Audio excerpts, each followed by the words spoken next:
কোনো একটা বিল্ডিং ভেঙে যাওয়া, কোনো একটা বিল্ডিং পুড়ে যাওয়ায় বেশি মায়া কান্না, বেশি গুরুত্ব পায় উসমান হাদিদের মতো মানুষের মৃত্যুর চেয়ে। এখন পৃথিবীর কোনো মানুষ গ্যারেন্টি দিতে পারবে না যে আমি আমার ইবাদতের জোরে জান্নাতে যাব, কেননা কেউ গ্যারেন্টি দেওয়া কঠিন যে আমি ফরজ সালাত একদিনও মিস দেইনি, একদিনও কাজা করিনি 10 বছর বয়স থেকে।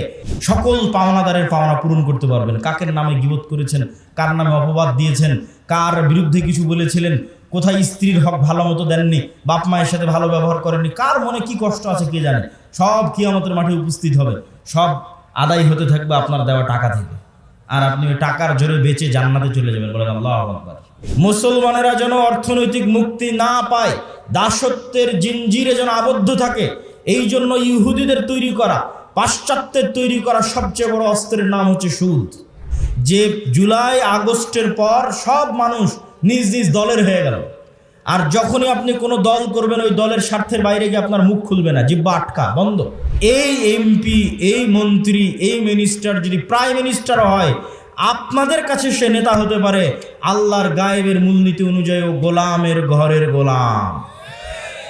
তাহলে ওসমান হাদি একমাত্র ব্যক্তি ছিল যে দলের লেজুর বৃত্তি না করে, দলের লিয়াজু লবিংয়ের মধ্যে না গিয়ে, আসন ভাগাভাগির মিথ্যা দুর্গন্ধযুক্ত নিকৃষ্ট কালচারের মধ্যে না গিয়ে, যেটা সত্য ওইটাই মানুষের মুখের উপর স্ট্রেট ফরওয়ার্ড বলে দিত। আর এই রকম একজন মেরুদণ্ডওয়ালা, যার মেরুদণ্ড আছে, যে স্ট্রেট ফরওয়ার্ড সত্য এবং ন্যায় বলতে পারে জ্ঞানের সাথে বুদ্ধিমত্তার সাথে, এটাই নেতা, এটাই নেতা তৈরি হওয়ার রাস্তা। আর এই রকম একজন মেরুদণ্ডওয়ালা সত্যবাদী ন্যায়পরায়ণ নেতা ওই রকম লাখো দুর্নীতিগ্রস্ত নির্বাচিত এমপির চেয়ে পাওয়ারফুল। আসসালামু আলাইকুম ওয়া রাহমাতুল্লাহি ওয়া বারাকাতুহু। আলহামদুলিল্লাহ, আলহামদুলিল্লাহি ওয়াহদা, ওয়াসসালাতু ওয়াসসালামু আলা মান লা নাবিয়্যা বা'দা। আজকে আমরা এমন এক দিনে, এমন এক দুঃখ ভারাক্রান্ত পরিস্থিতিতে আমাদের আল জামিয়া সালাফিয়া দিনাজপুরের এই সালাফি কনফারেন্সে উপস্থিত হয়েছি। আজকের এই গুরুত্বপূর্ণ দিনে বর্তমান পরিস্থিতির সাথে মিল রেখে আমাদের আজকের বক্তব্যের বিষয়বস্তু গোলামি থেকে আজাদির পথে যাত্রা, স্বাধীনতার এবং মুক্তির পথে যাত্রা। আমরা বাংলাদেশের মুসলমানেরা যে গোলাম আছি তার সবচেয়ে বড় প্রমাণ হচ্ছে বাংলাদেশ নামক রাষ্ট্রের কাছে এখনো কোনো একটা বিল্ডিং ভেঙে যাওয়া, কোনো একটা বিল্ডিং পুড়ে যাওয়ায় বেশি মায়া কান্না, বেশি গুরুত্ব পায় উসমান হাদিদের মতো মানুষের মৃত্যুর চেয়ে। কোনো একটা বিল্ডিং ভেঙে যাওয়া, কোনো একটা বিল্ডিং পুড়ে যাওয়ায় বেশি মায়া কান্না, বেশি গুরুত্ব পায় উসমান হাদিদের মতো মানুষের মৃত্যুর চেয়ে। পাশাপাশি ফিলিস্তিনের গাজা এবং আমাদের পার্শ্ববর্তী রোহিঙ্গা, তাদের অবস্থা দেখলে আপনারা বুঝবেন যে আমরা গোলামির জীবন যাপন করছি, এবং এই গোলামি ঠিক বানু ইসরাইলেরা যে ফেরাউনের গোলাম ছিল সেই গোলামি। এই জন্য আল্লাহ কোরআন অবতীর্ণ করলেন মুহাম্মদ সাল্লাল্লাহু আলাইহি ওয়াসাল্লামের উপর, আর কোরআন পরিপূর্ণ করলেন মুসার ফেরাউনের ঘটনা দিয়ে। কোরআন আসলো উম্মতে মুহাম্মাদির উপর, আর পরিপূর্ণ হলো বানু ইসরাইলের ঘটনা দিয়ে। কেননা এই উম্মতে মুহাম্মাদি একদিন বানু ইসরাইলের ভাগ্য বরণ করবে। যা রাসূলুল্লাহ সাল্লাল্লাহু আলাইহি ওয়াসাল্লাম বলেছেন, এক জুতার পাট আর এক জুতার পাটের সাথে যেভাবে মিলে যায়, আমার উম্মত বানু ইসরাইলের সাথে সেভাবে মিলে যাবে। সম্মানিত উপস্থিতি, আমরা সেই বানু ইসরাইলের যুগ অতিক্রম করছি, উম্মতে মুহাম্মাদি হিসেবে গোলামির যুগ। আর মুসা আলাইহিস সালাতু ওয়াস সালাম যেই পদ্ধতিতে বানু ইসরাইলকে আজাদ করেছেন, স্বাধীন করেছেন, ওটাই রাস্তা উম্মতে মুহাম্মাদিকে মুক্ত করার, আজাদ করার, স্বাধীন করার। তো সেই রাস্তা আপনাদের সামনে তুলে ধরা আজকের বক্তব্যের বিষয়বস্তু। তবে বক্তব্যের শুরুতে আরেকটি জরুরি গুরুত্বপূর্ণ কথা। এই যে আল জামিয়া সালাফিয়ার বিবরণ শুনলেন, আপনারা রংপুর বিভাগের মানুষ, দিনাজপুরের মাটিতে এই যে বিশাল প্রতিষ্ঠান, বিশাল মসজিদ, ভবিষ্যতে একাডেমিক ভবন, আবাসিক ভবন, এগুলো যে গড়ে উঠতেছে, এগুলো শাইখ আব্দুর রাজ্জাক বিন ইউসুফ বারবার আপনাদের বক্তব্যে বলেছে যে বিদেশি কোনো এনজিওর টাকায়, বিদেশি কোনো যে সংস্থা বা বিদেশি কারো এরকম কোনো টাকায় নয়, বরং আপনাদের মতো সাধারণ জনগণ, আমাদের দেশেরই যারা প্রবাসে থাকে তাদের টাকায়।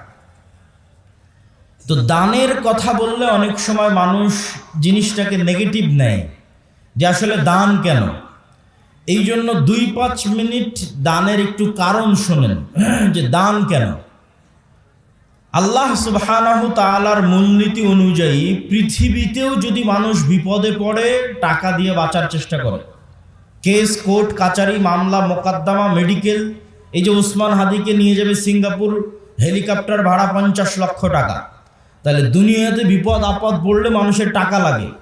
তো কিয়ামতের মাঠেও মানুষ যখন বিপদে পড়বে তখন টাকা দিয়ে বাঁচা যাবে, আল্লাহ টাকা দিয়ে বাঁচার সুযোগ করে দিবেন।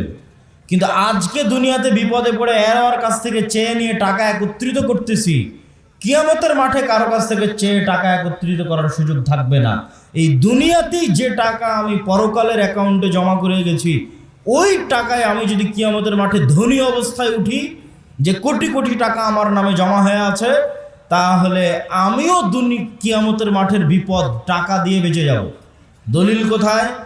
আল্লাহ নিজেই পৃথিবীতে জরিমানার সিস্টেম করেছে ইবাদতের কমতিতে, গুনাহের কাফফারায়।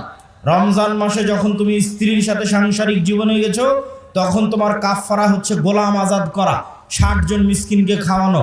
তো গোলাম আজাদ করতে টাকা লাগে, 60 জন মিসকিনকে খাওয়াতে টাকা লাগে। তাহলে গুনাহের কাফফারায় টাকা, ইবাদতের কমতিতে টাকা। তুমি হজ করতে গেছো, উমরা করতে গেছো, হজ উমরা করতে গিয়ে কোথাও ভুল ত্রুটি হয়েছে, মুআল্লিম বলবে দম দাও, দম মানে খাসি দুম্বা কুরবানি করতে হবে, তাহলে ইবাদতের কমতিতে টাকা। এখন পৃথিবীর কোনো মানুষ গ্যারেন্টি দিতে পারবে না যে আমি আমার ইবাদতের জোরে জান্নাতে যাব, কেননা কেউ গ্যারেন্টি দেওয়া কঠিন যে আমি ফরজ সালাত একদিনও মিস দেইনি, একদিনও কাজা করিনি 10 বছর বয়স থেকে। কেউ যদি গ্যারেন্টি দেয় হ্যাঁ আমি গত 30 বছর 40 বছর এক ওয়াক্ত কাজা করিনি, এটা গ্যারেন্টি দেওয়া কঠিন যে এই যে এক ওয়াক্ত আমি কাজা করিনি আর প্রত্যেক ওয়াক্ত সালাতের শুরু থেকে শেষ পর্যন্ত আমি শুধু আল্লাহকে স্মরণে রেখেছি, এটা গ্যারেন্টি দেওয়া কঠিন। এই জন্য মানুষ ইবাদতের চ্যালেঞ্জে জান্নাতে যাওয়ার চ্যালেঞ্জ দিতে পারবে না, ঠিক গুনাহ থেকে মুক্ত থাকার গ্যারেন্টি কেউ দিতে পারবে না যে আমি নিষ্পাপ, আমি নিষ্কলুষ, আমি পাপ মুক্ত, এই গ্যারেন্টি কেউ দিতে পারবে না। তাহলে জান্নাতের গ্যারেন্টি কোথায়? জান্নাতের গ্যারেন্টি দুধের রাস্তায়। ইন্নাল্লাহা আশতারা মিনাল মুমিনিনা আনফুসাহুম ওয়া আমওয়ালাহুম বিআন্না লাহুমুল জান্নাহ। মানুষ যদি তার পৃথিবীর সবচেয়ে দামি সম্পদ, তার জীবন, তার নাফস, তার রূহ, আল্লাহর রাস্তায় জীবন দিয়ে শহীদ হয়ে যায়, তাহলে ওই শহীদের রক্তের ফোঁটা মাটিতে পড়ার আগেই তার যত ইবাদতের কমতি আছে আর তার যত গুনাহের কাফফারা আছে সব মাফ হয়ে যায়। বলেন আল্লাহু আকবার। তাহলে নিশ্চিত জান্নাতের গ্যারেন্টি হচ্ছে জীবন দিয়ে শহীদ হওয়া। 2, নিশ্চিত জান্নাতের গ্যারেন্টি হচ্ছে টাকা দিয়ে জান্নাত কিনে নেওয়া। ইবাদতের কমতিও পূরণ হবে টাকা দিয়ে, গুনাহের কাফফারাও হবে টাকা দিয়ে। তবে নতুন করে টাকা বানানো যাবে না, এখন দিয়ে রাখতে হবে, তাহলে ওটা হবে। তবে আল্লাহর সাথে এই ব্যবসা, আল্লাহর সাথে এই বিজনেস ডিল লাভজনক। কি লাভজনক আল্লাহর সাথে এই ব্যবসায় বিজনেস ডিল? কেন লাভজনক? আল্লাহর সাথে এই বিজনেস শতভাগ লাভজনক। আপনি গুলশানে জমি কিনেন, ঢাকায় জমি কিনেন, রংপুর বিভাগে জমি কিনেন, এই যে জমি কিনবেন, আপনি টাকা দিলেন, জমি নিলেন, তাই এখন যে আপনি দান করছেন এই টাকা কি আল্লাহর কাছে যাচ্ছে? কথা বলেন না যে আল্লাহর কাছে যাচ্ছে? যায় না তো। এই টাকা দিয়ে যদি একটা ফ্যান কিনা হয় তাহলে ওই ফ্যানের বাতাস আপনিই খাবেন। এই টাকা দিয়ে যদি বিল্ডিং হয় ওই বিল্ডিংয়ে আপনার ছেলেই পড়বে। এই টাকা দিয়ে যদি গরু জবাই হয় ওই গরুর গোস্ত আপনিই খাবেন। তাহলে মাঝখান থেকে ফাও ফাও ফিরি ফিরি আপনি জান্নাত পেয়ে যাচ্ছেন। বলেন আল্লাহু আকবার। এই জন্য এর চেয়ে লাভজনক ব্যবসা নাই যে টাকা দিয়ে জান্নাত কিনবো আবার টাকাটা আমি ব্যবহার করব। টাকা দিয়ে জান্নাত কিনবো আবার টাকা আমি ব্যবহার করব। মসজিদে আমি সালাত আদায় করবো, মাদ্রাসায় আমার ছেলে মেয়েই পড়বে, ফ্যান এসির বাতাস আমিই খাবো, যদি নিজে কুরবানি দিই কুরবানির গোস্ত আমি খাবো। শুধু ফাও ফাও ফিরি ফিরি আল্লাহ জান্নাত দিয়ে দিলেন। এই জন্য টাকা মোস্ট পাওয়ারফুল। এই জন্য ধনী অবস্থায় কিয়ামতের মাঠে উঠতে হবে, এটা চেষ্টা করতে হবে। কেন কিয়ামতের মাঠে বিপদে পড়লে কেউ বাঁচাতে পারবে না। আপনার টাকাই আপনাকে বাঁচাতে পারবে যদি দিয়ে গিয়ে থাকেন, যদি দুনিয়াতে থাকা অবস্থায় দিয়ে গিয়ে থাকেন। এটার সাহায্য নিয়ে আপনি কিয়ামতের মাঠে বাঁচতে পারবেন। সকল পাওনাদারের পাওনা পূরণ করতে পারবেন। কাকের নামে গীবত করেছেন, কার নামে অপবাদ দিয়েছেন, কার বিরুদ্ধে কিছু বলেছিলেন, কোথায় স্ত্রীর হক ভালো মতো দেননি, বাপ মায়ের সাথে ভালো ব্যবহার করেননি, কার মনে কি কষ্ট আছে কে জানে, সব কিয়ামতের মাঠে উপস্থিত হবে।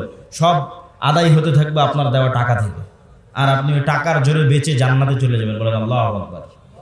এই জন্য প্রত্যেক মানুষের প্রোডাক্টিভ হতে হবে, ধনী হতে হবে, আল্লাহ রাস্তায় দান করতে হবে, ওসমান ইবনে আফফানের মতো হালাল উপায়ে। সম্মানিত উপস্থিতি, তো বক্তব্যের এই অংশ থেকে আমরা ধীরে ধীরে আগাই যে গোলামি থেকে মুক্তির জন্য অর্থনৈতিক মুক্তি বড় জরুরি। আজকে আমাদের আলোচনার বিষয়বস্তু গোলামি থেকে মুক্তির রাস্তা কি। তো দানের সাথে কানেক্টেড করে বক্তব্য সামনের দিকে আগাই। গোলামি থেকে মুক্তির জন্য অর্থনৈতিক দাসত্ব থেকে মুক্তি জরুরি। আল্লাহর নবী যখন মক্কা থেকে হিজরত করে মদিনায় গেলেন, তখন মদিনার সকল অর্থনৈতিক সক্ষমতার মূল কেন্দ্রে ছিল ইহুদিরা, সকল টাকা পয়সার মালিক ছিল ইহুদিরা। আল্লাহর নবী দেখলেন যে এই গরিব ফকির মিসকিন মুসলমানেরা যদি থেকে যায় আর টাকার মূল কন্ট্রোল যদি ইহুদিদের কাছে থাকে, এই মদিনার রাষ্ট্রীয় ক্ষমতা আমার অর্জন করা কঠিন হবে, অত সহজ হবে না। এই জন্য ইহুদিদের হাত থেকে অর্থনৈতিক কন্ট্রোল মুসলমানদের হাতে নিতে হবে। আল্লাহর নবী মক্কার মুশরিকরা, মক্কার কুরাইশরা ছিল আগে থেকেই ব্যবসায়ী। লিইলাফি কুরাইশ ইলাফিহিম রিহলাতাশ শিতা ওয়াস সাইফ। তো এই মক্কার কুরাইশরা আগে থেকেই ব্যবসায়ী ছিল। আল্লাহর নবী মদিনার আনসারদের বললেন, শোনো, তোমরা কৃষি কাজ করো, তোমরা ব্যবসা জানো না। এই যে মক্কা থেকে হিজরত করে যারা এসেছে, এদেরকে তোমার সম্পদ অর্ধেক দিয়ে দাও, তোমার কৃষি জমি অর্ধেক দিয়ে দাও। এরা ব্যবসা বুঝে, এরা ব্যবসা করে মদিনার অর্থনৈতিক কন্ট্রোল নিজের হাতে নেবে। আনসার সাহাবীরা এই ওয়ালার ভিত্তিতে অর্ধেক সম্পত্তি মুহাজিরদের দিয়ে দিলেন। খালি হাতে আসা ওসমান, খালি হাতে আসা আব্দুর রহমান বিন আউফ, খালি হাতে আসা জুবাইর ইবনুল আওয়াম, এরা 5 বছর 10 বছরের মধ্যে মাল্টি মিলিয়নার কোটি কোটি টাকার মালিক হয়ে গেল। আল্লাহর নবীর হাতে মদিনার অর্থনৈতিক কন্ট্রোল ফেরত আসতে লাগলো। মসজিদে নববীর সামনের কুয়ার মালিক ইহুদি। যদি মুসলমান ওই কুয়ায় পানি খেতে চায়, ইহুদির কাছে নত হয়ে অনুমতি নিয়ে পানি খেতে হবে। এটাই দাসত্ব। অর্থনৈতিক মুক্তি লাগবে দাসত্ব থেকে মুক্তির জন্য। আল্লাহর নবী বললেন, কে কিনে দিবে এই কুয়া? মুসলমানদের কুয়া লাগবে, ইহুদির কাছে নত হয়ে কুয়ার পানি চাওয়া যাবে না। যে কুয়া কিনে দেবে তার জন্য জান্নাত। ওসমান বিন আফফান বললেন, আমি কুয়া কিনে দেবো। বলেন আল্লাহু আকবার। তাহলে অর্থনৈতিক মুক্তি লাগবে।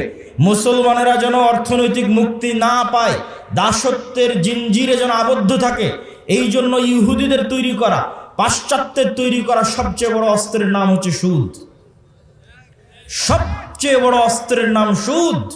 আল্লাহ দিয়েছেন কর্জে হাসানা, আর ইহুদি খ্রিস্টান IMF ওয়ার্ল্ড ব্যাংক পাশ্চাত্য বিশ্ব দিয়েছে সুদ। আর সুদ হচ্ছে মানুষকে গোলাম বানায়।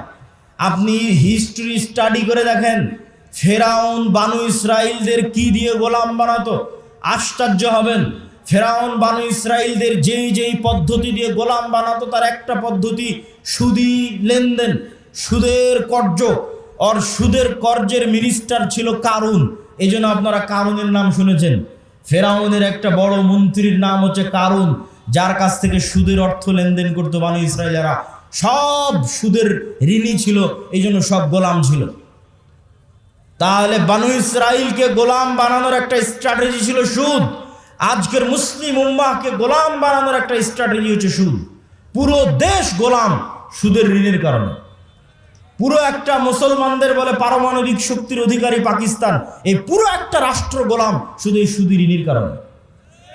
ওই যে বাপ দাদার কাছ থেকে, প্রভুর কাছ থেকে সুদ নিয়ে রেখেছে, ওদের পারমিশন ছাড়া ওই পারমাণবিক অস্ত্রে চাপও দিতে পারবে না, ফাও, কোনো কাজ নাই। তাহলে মুক্তির জন্য অর্থনৈতিক মুক্তি খুবই জরুরি। আর এই অর্থনৈতিক মুক্তির জন্য সুদের আযাব থেকে মুক্তি জরুরি। সুদ কেন গোলাম বানায়? রাসূলুল্লাহ সাল্লাল্লাহু আলাইহি ওয়াসাল্লাম তার বহু দোয়ায় বলেছেন, আল্লাহুম্মা ইন্নী আউযুবিকা মিনাল মা'সামি ওয়াল মাগরাম। হে আল্লাহ, গুনাহ থেকে বাঁচতে চাই, ঋণ থেকে বাঁচতে চাই। আল্লাহর নবী বহু দোয়ায় বলেছেন, হে আল্লাহ, যালঈদ দাইনি ওয়া গালাবাতির রিজাল, ঋণের বোঝা থেকে বাঁচতে চাই, মানুষের আধিপত্য থেকে বাঁচতে চাই।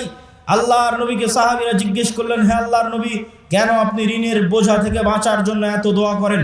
রাসূল সাল্লাল্লাহু আলাইহি ওয়াসাল্লাম বললেন, মানুষ যখন ঋণ নেওয়া শুরু করে তখন মানুষ মিথ্যা বলা শুরু করে, আর যখন মিথ্যা বলা শুরু করে তখন সে আর নেতা হতে পারে না, সে গোলাম।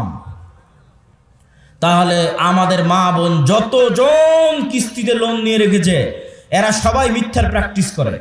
ওই কিস্তি মিস দেওয়ার জন্য, মাফ করার জন্য আর সন্তানকে পর্যন্ত মিথ্যা বলা হয়। তাহলে পুরো একটা কম যখন মিথ্যুক অবস্থায় গড়ে উঠতেছে, সুদের জন্য মিথ্যার প্র্যাকটিস করতেছে, এরা গোলাম, এরা জীবনে কোনোদিন নেতা হতে পারবে না। তাহলে নেতা হতে হলে সুদি লোন থেকে বাঁচতে হবে, কর্জ থেকে বাঁচতে হবে, যেন মিথ্যা না বলা লাগে, মিথ্যা বলা থেকে বাঁচতে হবে, নাহলে নেতা হতে পারবেন না। এই পয়েন্ট থেকেই, এই যে মিথ্যা বলা থেকে বাঁচা, এটার থেকে 2 নম্বর পয়েন্টে চলে যায় যে গোলামির পথ থেকে, গোলামির জিঞ্জির থেকে বাঁচার দ্বিতীয় রাস্তা হচ্ছে সত্যবাদিতা, ন্যায় পরায়ণতা। আমি গত 2 বছর এই বক্তব্য দিয়েছি, কিন্তু মানুষকে উদাহরণ দিতে পারিনি যে সত্যবাদিতা, ন্যায় পরায়ণতা মানে উদাহরণ কি। এখন অন্তত বক্তব্যে উদাহরণ দিতে পারবো যে শরীফ ওসমান হাদি হচ্ছে সত্যবাদিতা, ন্যায় পরায়ণতার একটা অন্তত প্রতীক, যে জুলাই আগস্টের পর সব মানুষ নিজ নিজ দলের হয়ে গেল। আর যখনই আপনি কোনো দল করবেন, ওই দলের স্বার্থের বাইরে গিয়ে আপনার মুখ খুলবে না, জিহ্বা আটকা, বন্ধ। আর যখনই আপনি গণতন্ত্রের রাজনীতির মধ্যে থাকবেন, তখন মিথ্যা আপনার রক্তের মধ্যে মিশে যাবে। কেন গণতন্ত্রের রাজনীতি এত নিকৃষ্ট, এত জঘন্য, যেখানে এক দল তো আর এক দলের বিরুদ্ধে বলবে, একই আসনে মনোনয়ন প্রার্থী একজন আর একজনের নামে মিথ্যা বলবে।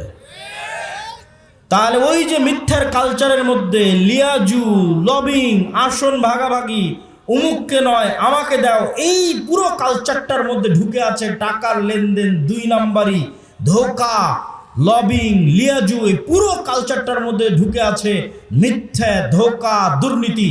তাহলে এই একটা কালচারের মধ্যে দিয়ে যে বড় হবে, এই এমপি, এই মন্ত্রী, এই মিনিস্টার যদি প্রাইম মিনিস্টার হয়, আপনাদের কাছে সে নেতা হতে পারে আল্লাহর গায়েবের মূলনীতি অনুযায়ী ও গোলামের ঘরের গোলাম।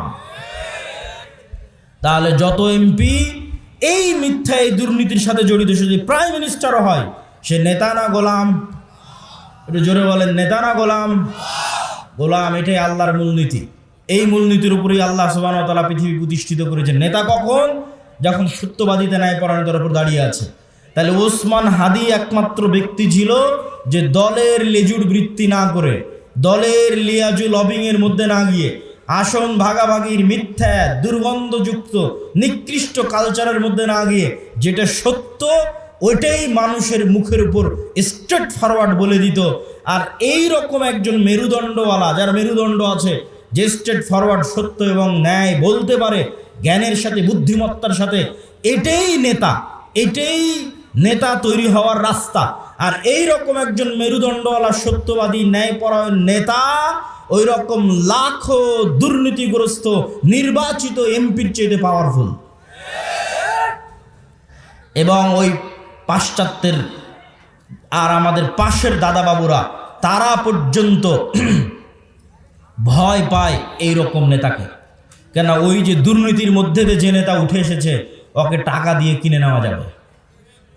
ভারতও ওকে কালকে টাকা দিয়ে কিনে নিতে পারবে, আমেরিকা ওকে কালকে টাকা দিয়ে কিনে নিতে পারবে। ওকে বলবে তোমার যত দুর্নীতি করার ইচ্ছা করো, টাকা পাচার করে নিয়ে আমার দেশে চলে আসো, আমি যা বলবো তাই শুনবা। তো ও যেহেতু এই দুর্নীতির প্র্যাকটিসের মধ্যেই বড় হয়েছে, তো কোনোদিন দেশের পক্ষে কাজ করবে না, অন্য দেশের গোলামি করবে, অন্য দেশের গোলামি করবে।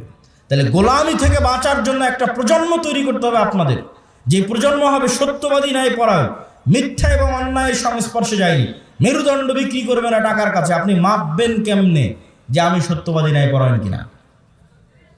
আপনি নিজেকে জিজ্ঞেস করেন যে আপনি আপনার পিতার সম্পত্তিতে আপনার বোনকে ন্যায়ের সাথে সম্পদ দিয়েছেন কিনা? আপনার পিতা আপনার দাদার সম্পত্তিতে আপনার ফুফুকে ন্যায়ের সাথে সম্পদ দিয়েছে কিনা? যদি দেখেন হ্যাঁ, ন্যায়ের সাথে বন্টন হয়েছে, তাহলে আপনার মধ্যে নেতৃত্বের গুণ আছে, আল্লাহর দৃষ্টিতে আপনি নেতা হতে পারবেন।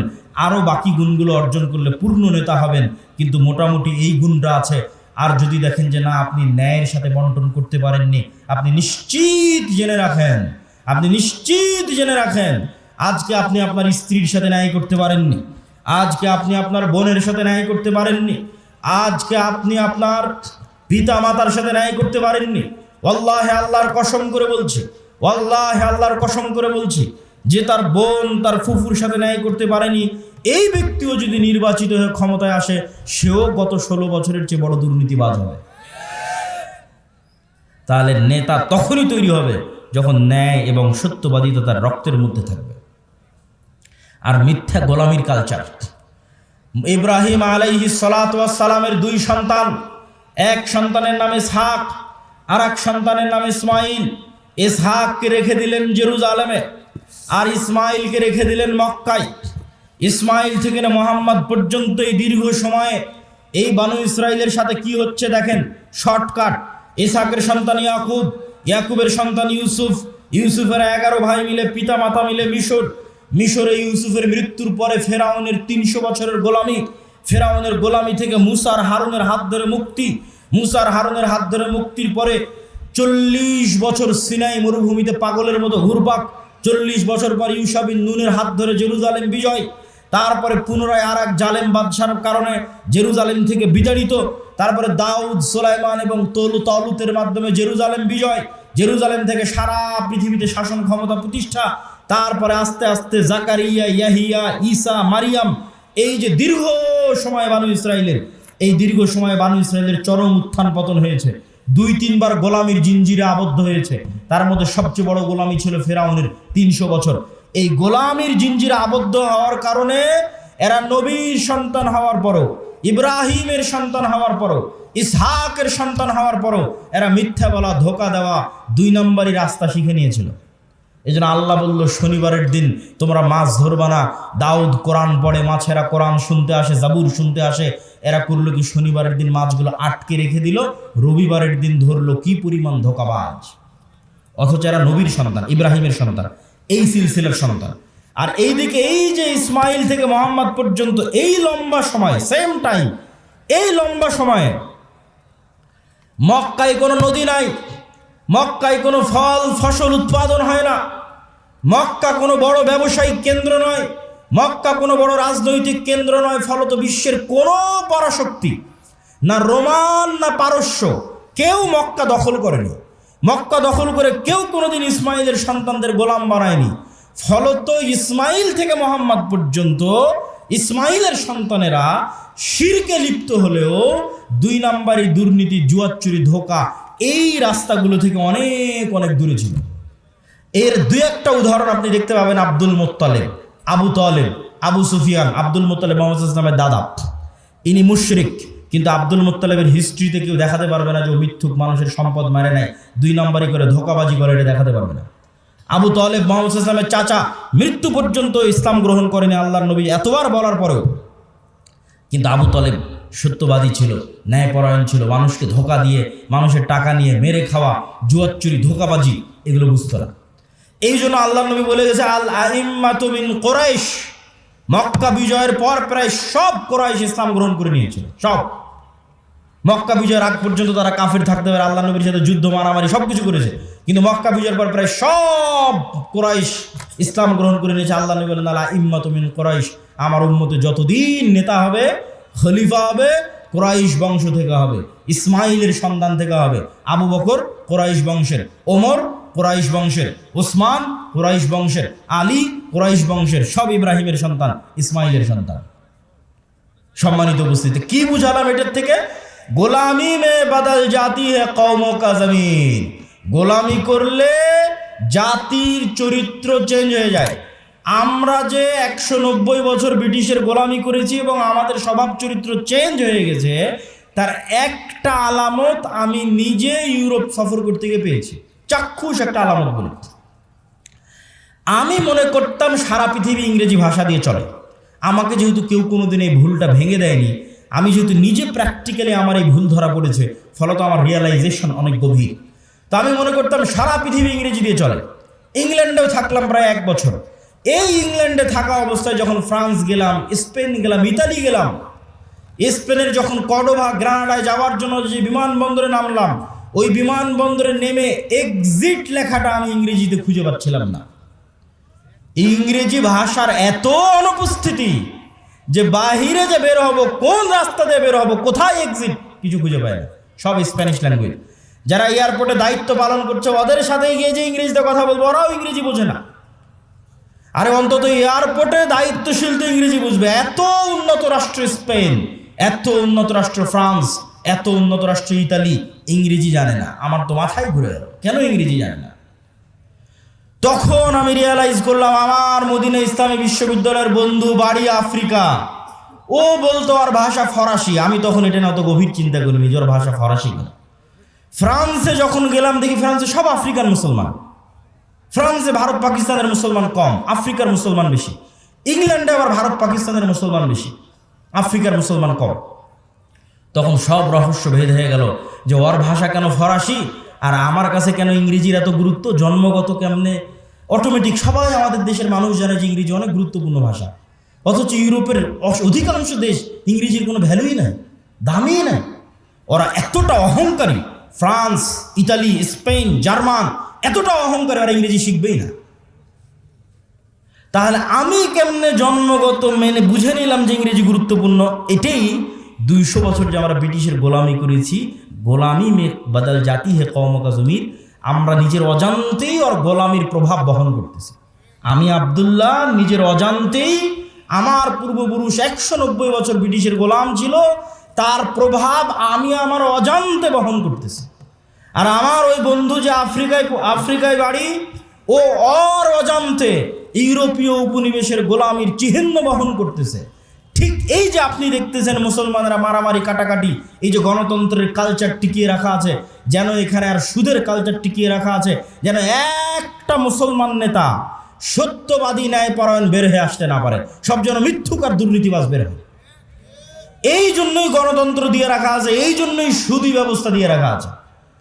কেননা এই কালচারের মধ্যে থাকলেও মিথ্যুক দুর্নীতিবাজ হবে। আর 190 বছর ব্রিটিশের গোলামিতে ওটাই শিখেছে। কেননা গোলাম তো একটা রুটির জন্য মারামারি করে, গোলাম একটা রুটির জন্য আরেকজনকে হত্যা করে দিতে পারে। তাহলে এই যে গোলামির কালচার, এই গোলামির কালচার যতক্ষণ আপনি না ভাঙবেন, যেটা আমরা বহন করছি আমাদের অজান্তে ব্রিটিশদের গোলামির কারণে, যেমনটা বনী ইসরাঈলরা ফেরাউনের গোলামি থেকে শিখেছিল, এই কালচার আমাদের ভাঙতে হবে। এই কালচার যতক্ষণ না ভাঙতে পারবেন, নেতা হতে পারবেন না। সত্যবাদী ন্যায়পরায়ণ হন, ইসমান হাদির মতো অটোমেটিক নেতা হয়ে যাবেন। আর এই গণতন্ত্রের কালচারে এইরকম সত্যবাদী ন্যায়পরায়ণ নেতা সহ্য করার মতো ক্ষমতা এই আধিপত্যবাদী দখলদারি শক্তির নাই, ফলত গুলি করে উড়িয়ে দিবে। সম্মানিত উপস্থিতি, পয়েন্ট নাম্বার 3, আমাদের 1 নাম্বার পয়েন্ট ছিল অর্থনৈতিক মুক্তি লাগবে গোলামি থেকে মুক্তির জন্য। 2 নাম্বার পয়েন্ট ছিল সত্যবাদী ন্যায়পরায়ণ হতে হবে। পয়েন্ট নাম্বার 3, ঈমান বিল গায়েব এবং গায়েবী মদদ। একটা মূলনীতি আজকে এখান থেকে মুখস্থ করে যান, আল্লাহর আসমানি সাহায্য ছাড়া ইসলাম এবং মুসলমানদের বিজয় অসম্ভব, ফুল স্টপ। দুনিয়াবি শক্তি দিয়ে ইসলাম এবং মুসলমানদের বিজয় অতীতে কোনোদিন হয়নি, ভবিষ্যতে কোনোদিন হবে না, ফুল স্টপ। নবীদের হয়নি, আমার আপনার হবে না। মুসা দুনিয়ার শক্তি দিয়ে বিজয় লাভ করেনি, ইউশা বিন নুন দুনিয়ার শক্তি দিয়ে বিজয় লাভ করেনি, দাউদ সুলাইমান দুনিয়ার শক্তি দিয়ে বিজয় লাভ করেনি। মুহাম্মদ সাল্লাল্লাহু আলাইহি সাল্লাম বদরে, উহুদে, খন্দকে, বদরে মক্কার কাফের মুশরিক 1000, মুহাম্মদ সাল্লাল্লাহু আলাইহি সাল্লাম 300, উহুদে মক্কার কাফের মুশরিক 2000, মুহাম্মদ সাল্লাল্লাহু আলাইহি সাল্লাম 700, খন্দকে মুহাম্মদ সাল্লাল্লাহু আলাইহি সাল্লাম 700 থেকে 1000। আর মক্কার কাফের মুশরিক শুধু নয়, সারা আরবের কাফের মুশরিক একত্রিত হয়েছে 10,000। খন্দকের যুদ্ধে কোনো দুনিয়াবী শক্তি নাই যা মুহাম্মদ সাল্লাল্লাহু আলাইহি সাল্লামকে জয় লাভ করাতে পারে। এত অসম যুদ্ধ পৃথিবীতে হয় না, কিন্তু এই প্রত্যেকটা যুদ্ধে মুহাম্মদ সাল্লাল্লাহু আলাইহি সাল্লাম জয় লাভ করেছে দুনিয়াবী শক্তিতে না কার সাহায্যে? আল্লাহর সাহায্যে। আর একটা যুদ্ধে সাহাবীরা মনে করেছিল যে আজকে আমরা দুনিয়ার শক্তি দিয়ে জিতবো, ওই যুদ্ধের নাম হুনাইন। মক্কা বিজয়ের পরে এই যুদ্ধ হয়েছিল। মক্কা বিজয় যখন সব মুসলমান হয়ে গেছে, 12,000 সাহাবী হুনাইনের যুদ্ধে, আল্লাহর নবী নিজে চোখে কোনোদিন দেখেনি, তার পিছে 12,000 মানুষ দাঁড়িয়ে আছে। সাহাবীরা কোনোদিন দেখেনি 12,000-এর জামাত। 300 জন নিয়ে যুদ্ধ করেছে, 700 নিয়ে যুদ্ধ করেছে, 1000 নিয়ে যুদ্ধ করেছে, আজকে হুনাইনে 12,000। তখন সবার আল্লাহর উপর, মুহাম্মদ সাল্লাল্লাহু আলাইহি ওয়াসাল্লাম বাদ দিয়ে অধিকাংশ সাহাবীর আল্লাহর উপর ভরসা কমে নিজেদের উপর ভরসা চলে এসেছে। যে আজকে হাই কনফিডেন্স, মক্কা বিজয় করেছি, আর এখন হুনাইনের যুদ্ধ আমাদের পরাজিত করে কে? আর হুনাইনের যুদ্ধ শুরু হওয়ার আধা ঘন্টা পার হয়নি, 1 ঘন্টা পার হয়নি, সব দৌড়ে দৌড়ে পালাচ্ছে। তাহলে নবীর জীবদ্দশায় দুনিয়ার শক্তিশালী হওয়ার পরেও বিজয় হচ্ছে না পরাজয় হচ্ছে? একটু জোরে বলেন তো, জয় হচ্ছে না পরাজয় হচ্ছে? নবীর জীবদ্দশায় দুনিয়ার শক্তিতে বিজয় হচ্ছে না। কার সাহায্য লাগে বিজয়ের জন্য? আল্লাহর সাহায্য লাগে। এই আল্লাহর সাহায্য পাওয়ার সিক্রেট যতদিন না জানবেন, আর এই সিক্রেট যতদিন বাস্তবে প্রয়োগ না করবেন, ততদিন দুনিয়ার রাস্তা দিয়ে আপনি যতই চেষ্টা করেন আপনার বিজয় হবে না। এটা নিশ্চিত জেনে রাখেন। আপনার ভরসা দুনিয়ার উপর দেখেই তো আপনি চেষ্টা করতেছেন যে হ্যাঁ, মন্দিরগুলো পাহারা দিয়ে যদি ভোট পাওয়া যায়। মন্দির পাহারা কেন? আপনি যদি প্রত্যেকটা হিন্দুকে একটা করে মন্দির বানিয়ে দেন, দিয়ে যদি মনে করেন দুনিয়ার শক্তি দিয়ে ইসলামকে বিজয় করবেন, আপনার ব্যক্তি স্বার্থ আদায় হতে পারে। দুনিয়ার শক্তি দিয়ে ইসলাম বিজয় হয় না, হয়নি, কিয়ামত পর্যন্ত হবে না। তাহলে ইসলাম বিজয় হবে কোনটা? যেটাতে আল্লাহর সাহায্য আসবে। আল্লাহর সাহায্য পাওয়ার শর্ত পূরণ করেন, ইসলাম বিজয় হবে। আর আল্লাহর শর্ত পাওয়ার সাহায্য পূরণ করবেন না, আল্লাহর ঠেকা পড়েছে, আপনাকে দিয়ে ইসলামকে বিজয় করতে হবে। আল্লাহ বলেছে ইউরিদুনা লিইউতফিউ নূরাল্লাহ ওয়াল্লাহু মুতিম্মু নূরিহি ওয়ালাউ কারিহাল কাফিরুন। ইসলাম আল্লাহর নূর, আর এই নূর সারা পৃথিবীতে বিজয়ী হবে, এটা আল্লাহর ওয়াদা। বলেন আল্লাহু আকবার। হুয়াল্লাযী আরসালা রাসূলাহু বিল হুদা ওয়া দীনিল হক লিইয়ুযহিরাহু আলা দ্বীনি কুল্লি। আমি এই দিন মুহাম্মাদের উপর অবতীর্ণ করেছি, এই দিন সারা পৃথিবীতে বিজয়ী হবে। বলেন আল্লাহু আকবার। এটা আল্লাহর ওয়াদা। তো আল্লাহ ইসলামের বিজয়ের জন্য আমার আপনার মুখাপেক্ষী নয়, কিন্তু আমি আপনি যদি শর্ত পূরণ না করি বিজয় হবে না। শর্ত পূরণের 1 নম্বর শর্ত ঈমান বিল গায়বে ইয়াকিন লাগবে। শর্ত পূরণের 2 নম্বর শর্ত সৎ আমল লাগবে। শর্ত পূরণের 3 নম্বর শর্ত শিক্ষা এবং জ্ঞানে এগিয়ে যেতে হবে। ঈমান বিল গায়বের উপরে বিস্তারিত আলোচনা বহু বক্তব্যে করেছি। আজকে যা আলোচনা করছি সব আল্লাহর পথে যাত্রা এই বইয়ের মধ্যে আছে। ঈমান বিল গায়বের বিস্তারিত আলোচনা এই আল্লাহর পথে যাত্রা বইয়ের মধ্যে আছে। প্রত্যেক মসজিদে, প্রত্যেক স্কুল, কলেজ, ইউনিভার্সিটিতে এই বইয়ের উপর পাঠচক্র হওয়া উচিত। 2 পৃষ্ঠা করে, 1 পৃষ্ঠা করে প্রত্যেক মসজিদে প্রতি সপ্তাহে অন্তত একদিন সবাই মিলে 2 পৃষ্ঠা পড়ে বোঝার চেষ্টা করবেন কি বলা আছে এই বইয়ের মধ্যে। এই বই থেকে আমাদের আল্লাহর পথে যাত্রা তথা আল্লাহর সাথে সম্পর্ক, ঈমান বিল গায়বের যাত্রাটা শুরু হবে। 2 নম্বর শর্ত কি পূরণ করতে হবে? সৎ আমল। দেখেন মুহাম্মদ সাল্লাল্লাহু আলাইহি ওয়াসাল্লাম বদরের যুদ্ধের দিন এত লম্বা সালাত, এত লম্বা দোয়া, এত লম্বা রাতের সালাত যে আবু বকর রাদিয়াল্লাহু তাআলা আনহু পর্যন্ত ক্লান্ত হয়ে গেছে। আল্লাহর নবী, আপনি নবী, আপনার এত রাতের সালাতের প্রয়োজন? আল্লাহর নবী কেন রাতের সালাতে দাঁড়িয়ে আছে জানেন? আল্লাহর নবী আমার আপনার যে গায়েব বেশি জানে। আমার আপনার যে গায়েবের মূলনীতি ওনার জানা আছে, আল্লাহ ওনাকে ওহীর মাধ্যমে জানিয়ে রেখেছে। সেটা কি? সেটা হচ্ছে তুমি বদরের যুদ্ধে তোমার শক্তি দিয়ে জিততে পারবে না। মুহাম্মদ, তোমার শক্তি দিয়ে বদরে বিজয় হবে না। বদরে বিজয় হবে কার সাহায্যে? আল্লাহর সাহায্যে। আর আল্লাহর সাহায্য পাওয়ার সিক্রেট হচ্ছে রাতের সালাত। তুমি আল্লাহর সাহায্য পেতে চাও,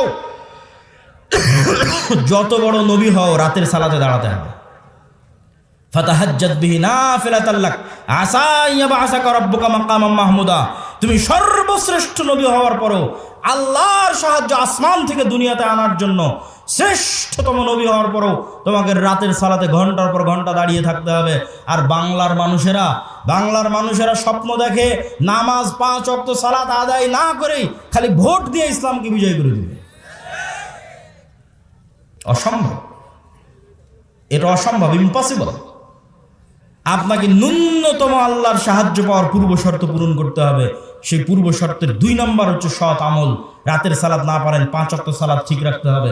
আর রাতের সালাত আর সকাল সন্ধ্যের জিকির মোস্ট পাওয়ারফুল। সকাল সন্ধ্যের জিকির কেন পাওয়ারফুল? মুসা আলাইহিস সালাতু ওয়াস সালাম ফেরাউনের উপর বিজয় লাভ করবেন, অথচ মুসা আলাইহিস সালাম আমার এবং আপনার চেয়ে দুর্বল। মুসা আলাইহিস সালামকে আল্লাহ বলছে, যাও ফেরাউনের কাছে, ওয়ালা তানিয়া ফি যিকরি, সব সময় আমাকে স্মরণে রাখবা, জিকির ভুলবা না। জিকির না করলে তুমি জিততে পারবে না। জাকারিয়া আলাইহিস সালাতু ওয়াস সালাম আল্লাহর কাছে সন্তান চাইলেন, আল্লাহ বললেন সন্তান হবে।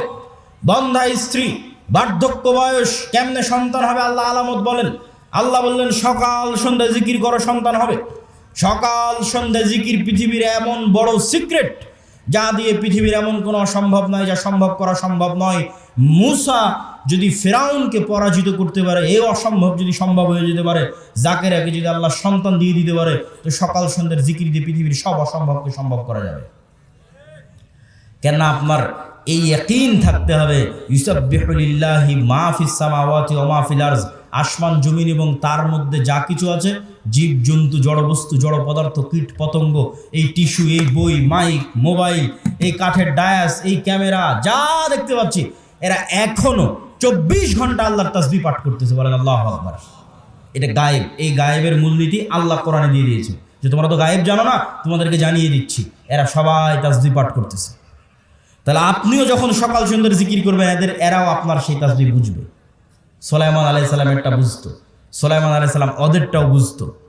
এরা পরস্পর আমি যদি সুবহানাল্লাহি ওয়া বিহামদিহি সুবহানাল্লাহিল আযীম বলি, এগুলো সব কিয়ামতের মাঠে সাক্ষী দিবে।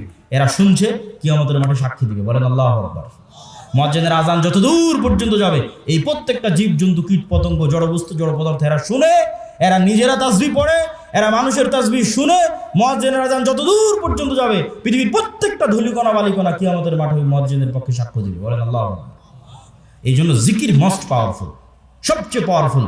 আল্লাহ আসমান জমিন সৃষ্টি করেছেন আওয়াজ দিয়ে, আল্লাহ আসমান জমিন ধ্বংস করবেন আওয়াজ দিয়ে। পৃথিবীর প্রত্যেক জীবজন্তু, জড় বস্তু, জড় পদার্থ সবসময় আওয়াজ বের করতেছে, আল্লাহর তাসবিহ পাঠে আওয়াজ বের করতেছে। সব ফেরেশতা সবসময় আল্লাহর তাসবিহ পাঠে আওয়াজ বের করতেছে।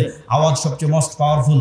এই জন্য মুসলমানদের মুজিজা মুসা আলাইহিস সালাতু ওয়াস সালাম, মুহাম্মদ সাল্লাল্লাহু আলাইহি ওয়াসাল্লামের মুজিজা মুসা আলাইহিস সালামের লাঠির চেয়ে, ঈসা আলাইহিস সালামের মৃত্যুকে জীবিত করার চেয়ে বেশি পাওয়ারফুল। কেন? মুহাম্মদ সাল্লাল্লাহু আলাইহি ওয়াসাল্লামের মুজিজা কোরআন, সরাসরি আল্লাহর আওয়াজ। বলেন আল্লাহু আকবার। কোরআন পড়ে কে, বুঝে কে, জানে কে, শিখে কে। কোরআনের মধ্যেই মুসলমানদের মুক্তির রাস্তা আছে, গোলামি থেকে মুক্তির রাস্তা আছে। সম্মানিত উপস্থিতি, আমরা বক্তব্য দীর্ঘায়িত করব না, রাত গভীর করার পূর্বেই বক্তব্য শেষ করে দিব। তাহলে আমরা আমাদের পূর্ব শর্ত, যা গায়েবী মদদ পাবো, 1 নম্বর শর্ত ঈমান বিল গায়বি ইয়াকিন থাকতে হবে। 2 নম্বর শর্ত সৎ আমল থাকতে হবে।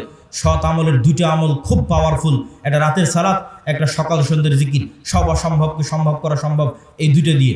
3 নম্বর হচ্ছে শিক্ষা এবং জ্ঞান। আল্লাহ পৃথিবী যেই মূলনীতির উপর তৈরি করেছে, এই মূলনীতি আল্লাহ ভাঙে না, খুব কম সময় ভাঙে। আগুনের মধ্যে যদি সবচেয়ে বড় পরহেজগার মানুষকে নিক্ষেপ করা হয়, আগুন জ্বালিয়ে দিবে। এইভাবে আগুনকে ডেভেলপ করা আছে। ইব্রাহিমের ক্ষেত্রে আল্লাহ রুল ব্রেক করেছে, সবার ক্ষেত্রে করবে না। ওই যে সূরা বুরুজের দেখেন, পুরো একটা জাতিকে আগুনে নিক্ষেপ করে দেওয়া হয়েছে, সবাইকে আগুন পুড়িয়ে দিয়েছে। সূরা বুরুজের ঘটনা, পুরো একটা জাতিকে ইমানের কারণে আগুনে নিক্ষেপ করা হয়েছে, সবাই আগুনে জ্বলে গেছে, পুড়ে গেছে, কিন্তু ইমান ত্যাগ করেনি। তাহলে এই যে মূলনীতির উপর আল্লাহ পৃথিবী সাজিয়েছে, এটা আল্লাহ সাধারণত ভাঙে না। আপনি মোবাইল যে ফাংশন ব্যবহার করবেন, ওই ফাংশন ইহুদিও ব্যবহার করলে একই সার্ভিস পাবে, মুসলমান ব্যবহার করলে একই সার্ভিস পাবে। তাহলে পৃথিবীর ফাংশন হচ্ছে, পৃথিবীকে এইভাবে ফাংশন করা আছে যে জ্ঞান অর্জন করবে ও নেতা হবে, যে জ্ঞান অর্জন করবে ও কি হবে? নেতা হওয়ার শর্ত কি বলেন তো, জোরে বলেন তো, কি অর্জন করা? জ্ঞান অর্জন করা। দলিল, আল্লাহ নিজেই সবার চেয়ে বড় জ্ঞানী। দলিল, আদম আলাইহিস সালাম ফেরেশতা জিনের চেয়ে জ্ঞানী। দলিল, আল্লাহ তালুতকে নেতা বানিয়েছে শুধু জ্ঞানের কারণে। আর কত অসংখ্য দলিল নেবেন, তার হিসাব নেই। আজকে ইহুদি এবং খ্রিস্টানেরা পড়াশোনা, জ্ঞান, গরিমা, গবেষণা নিয়ে ব্যস্ত, আর মুসলমানের সন্তানেরা জুয়া, ফেসবুক, টুইটার, টিকটক, বিড়ি, সিগারেট, নেশা, আইপিএল, বিশ্বকাপ, ফুটবল, গণতন্ত্রের রাজনীতি, চাঁদাবাজি, যত সময় নষ্টের রাস্তা আছে, এই সময় নষ্টের রাস্তায় ব্যস্ত। আপনি বলেন নেতাকে আর গোলামকে? ঢাকা বিশ্ববিদ্যালয়ে বড় স্ক্রিন লাগিয়ে যারা খেলা দেখে সময় নষ্ট করতেছে, ওরা গোলাম? না অক্সফোর্ড ক্যামব্রিজে যারা পড়াশোনা জ্ঞান অর্জন করছে, ওরা গোলাম? এই মূলনীতি আল্লাহ সুবহানাহু ওয়া তাআলা ভাঙবেন না যতক্ষণ না আপনি চেষ্টা না করেন। হ্যাঁ, আপনি যদি চেষ্টা করেন যে হ্যাঁ আমি জ্ঞানী হব, এই জ্ঞানী হওয়ার পাশাপাশি আগের যদি সব শর্ত পূরণ থাকে, যা যা বলেছি, আপনার যদি সৎ আমল থাকে, আপনি যদি সত্যবাদিতা, ন্যায়পরায়ণতার উপর অটল থাকেন, বিক্রি না হন, আপনার যদি ঈমান বিল গায়বি ইয়াকিন থাকে, তাহলে এরকম যদি 500টা ওসমান হাদি তৈরি হয়ে যায়, এরকম যদি 500 যুবক তৈরি হয়ে যায়, তাহলে শুধু বাংলাদেশের ক্ষমতা নয়, সারা পৃথিবীর ক্ষমতা অর্জন করতে পারবেন। বলেন আল্লাহু আকবার। কোরআনের মধ্যে শুধু বাংলাদেশের ক্ষমতা অর্জনের রাস্তা দেওয়া নাই, সারা পৃথিবীর ক্ষমতা অর্জনের রাস্তা দেওয়া আছে। আল্লাহ সুবহানাহু ওয়া তাআলা আমাদেরকে কবুল করুক। বলেন আল্লাহুম্মা আমিন। আমরা যেন আমাদের একটা প্রজন্মকে এই আদর্শগুলোর উপর গড়ে তুলতে পারি।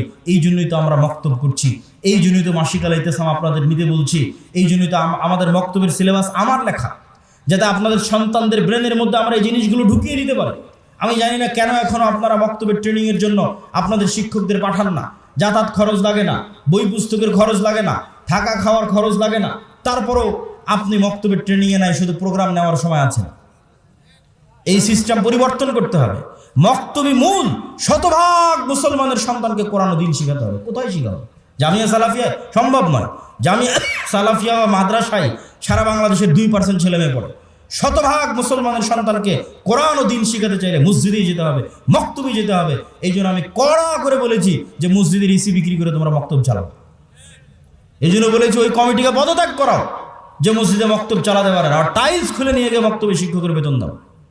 তুমি বুঝো না শিক্ষার গুরুত্ব, জ্ঞানের গুরুত্ব? ইহুদি খ্রিস্টানদের থেকে দেখে শিখতে পারো না? শুধু দুনিয়াবি সাজ সজ্জা চাক চিক্ক দিয়ে নেতৃত্ব হয় না, জ্ঞান ছাড়া নেতা হওয়ার কোনো রাস্তা নাই।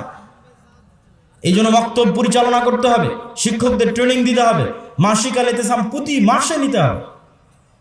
এত ব্যস্ততার মধ্যে প্রতি মাসে 3টে লেখা থাকে মাসিক আল ইতিসামে, আমার নিজের সম্পাদকীয় থাকে, মিন্নাতুল বাড়ি থাকে, স্বাভাবিক একটা প্রবন্ধ থাকে। আপনাদের আজকের একদিনের নাস্তার চাইতেও 1 মাসের একটা মাসিক আল ইতিসামের দাম কম। ওই মাসিক আল ইতিসাম যদি আপনি না নেন, না পড়েন, তাহলে আপনার কাছে আমি মেসেজটা পৌঁছাবো কিভাবে? এই একদিনের তো এটা অস্থায়ী সম্পর্ক। এই জন্য মাসিক আল ইতিসাম, মক্তব, জামিয়া সালাফিয়ার সাথে শিক্ষা প্রতিষ্ঠানগুলোকে মুআদালা করা এবং আমাদের যে কর্জে হাসানা প্রজেক্ট আমরা চালু করেছি মুসলিম বাইতুল মাল, সুদের বিরুদ্ধে যুদ্ধ করার জন্য, মুসলিম সন্তানদেরকে অর্থনৈতিকভাবে সুদ মুক্ত রাখার জন্য আমাদের এই মুসলিম বাইতুল মালের কর্জে হাসানা প্রজেক্টে আমরা ইতিমধ্যেই 30-এর অধিক মানুষকে কর্জ দিয়েছি। প্রায় 15 থেকে 20 লক্ষ টাকার কাছাকাছি আমাদের কর্জ দেওয়া ছিল, ধীরে ধীরে আরও বাড়তেছে। যদি রিটার্ন, মানুষ যদি ধোকা না দেয়, এই প্রজেক্ট থেকে যদি মানুষ রিটার্ন দেয় বিনা সুদে 90%-এরও বেশি, তাহলে ইনশাল্লাহ একদিন এই প্রজেক্ট বাংলাদেশে বিপ্লব নিয়ে আসবে। বলেন আল্লাহ কবুল করুক, আল্লাহুম্মা আমিন। একদিন এটা বাংলাদেশের শতভাগ ইসলামী ব্যাংকে পরিণত হয়ে যাবে ইনশাল্লাহ, যদি আল্লাহ কবুল করে। বলেন আল্লাহুম্মা আমিন। এই জন্য আমরা কি আহ্বান করেছি জানেন? আমরা আমাদের কর্জে হাসানা ফান্ডে কারো দান চাই না। কেন? আমরা চাই মানুষের মধ্যে কর্জে হাসানা কালচার তৈরি হোক। আপনি আপনার ব্যাংকে যে টাকা ফেলে রেখেছেন, আপনার বিকাশে নগদে যে টাকা ফেলে রেখেছেন, ফিক্সড ডিপোজিট করে রেখেছেন, আল্লাহর বাস্তে ওই টাকা উঠিয়ে আমাদের মুসলিম বাইতুল মালের কর্জে হাসানা ফান্ডে জমা দেন। আপনার যখন প্রয়োজন আবার উঠিয়ে নেবেন। আমরা আপনার ওই টাকা থেকে ন্যূনতম একটা অংশ, দেখা যায় 10-2%, 3% একটা অংশ হয়তো আমরা দিনী ভাইদের কর্জ দিচ্ছি। আবার ওই কর্জ যখন রিটার্ন আসছে তখন আবার সেখানে ওটা অ্যাড হয়ে যাচ্ছে, আর আপনি যখন চাচ্ছেন তখন আপনি ফেরত পেয়ে যাচ্ছেন। আলহামদুলিল্লাহ, আমাদের অনেক ভাই আমাদের কর্জে হাসানা ফান্ডে তাদের টাকা জমা রেখেছে এবং তাদের যখন প্রয়োজন হচ্ছে তখন তারা ফেরতও নিচ্ছে। এটা একটা আমরা কালচার তৈরি করতে চাচ্ছি, যাতে আমাদের সেই সুদূর প্রসারী যে লক্ষ্য আছে সেই লক্ষ্যের দিকে এগিয়ে যেতে পারি। আল্লাহ সুবহানাহু ওয়া তাআলা আমাদের কবুল করুক। আর সবার প্রতি আহ্বান থাকবে, আমাদের বইগুলোকে মূল্যায়ন করবেন, বিশেষ করে আল্লাহর পথে যাত্রা এবং শাইখ আব্দুর রাজ্জাক বিন ইউসুফের যে বই আছে, সালাতের বই, দোয়ার বই, আর জামিয়া সালাফিয়ার জন্য দোয়া করবেন এবং শরীফ ওসমান হাদি ভাই সহ বাংলাদেশের জন্য দোয়া করবেন।